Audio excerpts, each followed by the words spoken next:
रचना. Very good. तुमच्या सगळ्यांना नाव माहिती आहे, पण आता मला तुमचं नाव जाणून घ्यायचंय. तर इंग्रजीमध्ये आता मला सांगा, इंग्रजीची भीती कोणाकोणाला वाटते? भीती कोणाकोणाला वाटते? हात वरती करायचे सगळ्यांनी.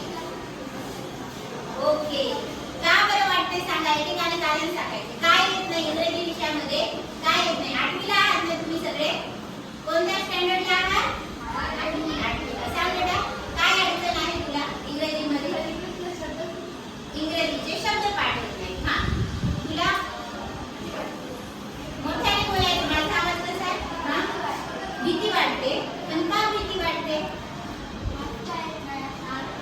वाचता येत नाही. हा, इकडं सांगा. वाचता येत नाही. हा, अजून इंग्रजी काय होते तुमच्या सगळ्यांना? काय होते? अजून सांगा. वाचता येत. अजून वाचताना अडखळते. अजून लिहिता येते सगळ्यांना? ओके. समजते का? इंग्रजी समजते? समजत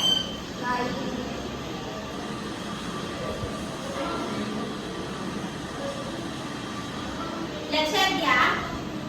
भीती वाटते. सगळ्यांचं काय आहे की तुम्हाला इंग्रजीची काय होते? भीती वाटते इंग्रजी या विषयाची. आता इथून पुढे आयुष्यामध्ये लक्षात घ्या, कोणत्याही गोष्टीची आपल्याला भीती का वाटते? का वाटते बरं भीती? आता माझं उदाहरण सांगते. जेव्हा मी शाळेमध्ये होते तेव्हा मला गणिताची खूप भीती वाटायची. गणित या विषयाची काय वाटायची? मला भीती वाटायची. कारण मला गणित काय व्हायचं? समजायचंच नाही. गणित हा विषय मला काय व्हायचा? कधी समजायचाच नाही. बरं, का नाही समजायचा मला? कारण मी त्याचा कधी अभ्यास केला नव्हता. तुम्ही इंग्रजीचा अभ्यास करता का? काही जण हो म्हणाले, काही जण नाही. बरं, नुसताच इंग्रजीचा अभ्यास केल्यावर इंग्रजी वाचता, बोलता, लिहिता येते का? नुसतंच असं तुम्ही जर पुस्तक समोर घेतलं होईल का? नाही. तर समजून घेऊन करण्यासाठी लक्षात घ्या, कधी माणसाला भीती कशात का वाटते? कारण की आपल्याला त्याचं ज्ञान नसते. काय नसते? ज्ञान. ज्ञानाला इंग्रजीमध्ये काय म्हणतात? नॉलेज. काय म्हणतात? नॉलेज. लक्षात घ्या, आपण जेव्हा जन्म घेतो तुम्हाला एक वेगळा मेंदू आणि मला एक वेगळा मेंदू, ब्रेन, असं काही दिलंय का देवानं? सगळ्यांना मेंदू आहे. कोणाला मेंदू नाही त्यांनी हात वर करा. सगळ्यांना मेंदू आहे ना? मग देवानं देत असताना कोणाला कमी हुशार आणि कोणाला कमी असं म्हणजे कोणाला गाढव, कोणाला कमी हुशार असं बनवलंय का? नाही ना. सगळ्यांना सारखं बनवलेलं आहे. बरोबर. मराठी किती जणांना येते? मराठी बोलता किती जणांना येते? सगळ्यांना येते. मराठी समजते? समजते. मराठी लिहिता येते? कोणी शिकवली तुम्हाला मराठी? सांगा बरं. मराठी तुम्ही शाळेत आल्यावर बोललात की त्याच्या आधीच बोलू लागलात? आधीच बोलू लागलात ना? आधीच बोलू लागलात ना? का बरं सांगा?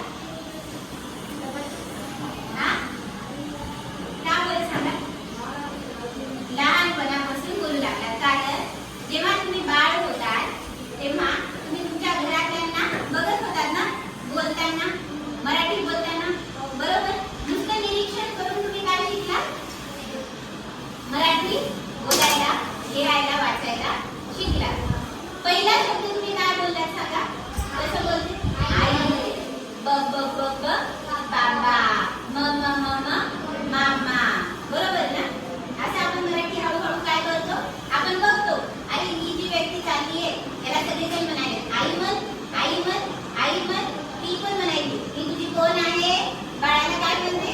आता बाळ असेल समोर आणि आई काय म्हणते त्याला शिकवते कशी? मी तुझी कोण आहे? आई म्हण, आई. मग बाळ काय म्हणते लगेच पहिल्यांदा? आ आ आ. आणि एक दिवस काय म्हणते? आई.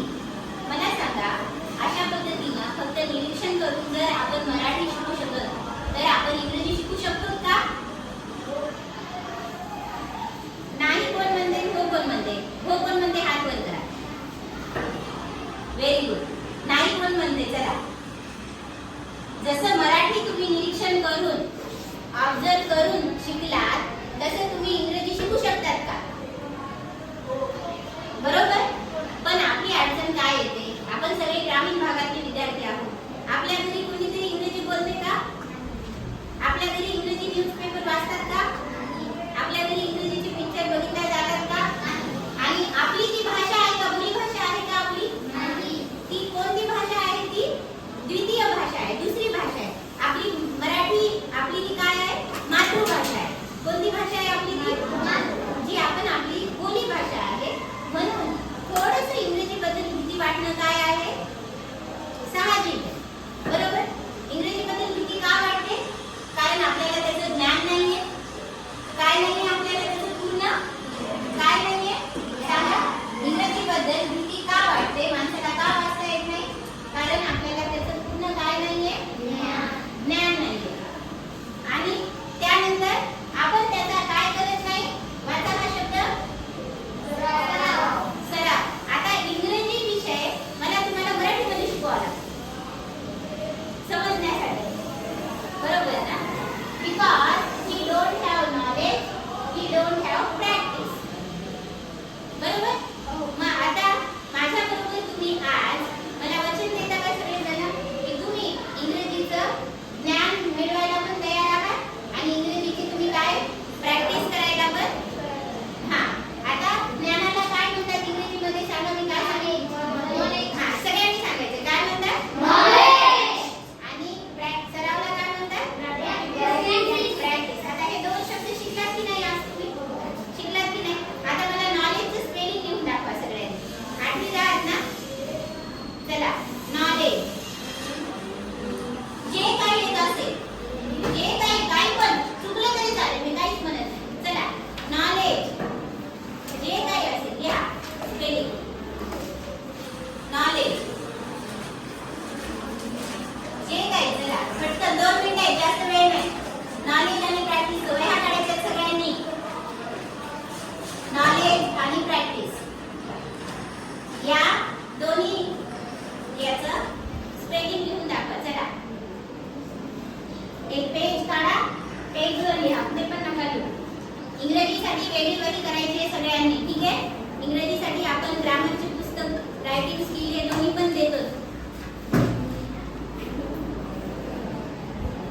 चला लिहा. कोणाचं झालं कंप्लीट? हा, सांगा बेटा.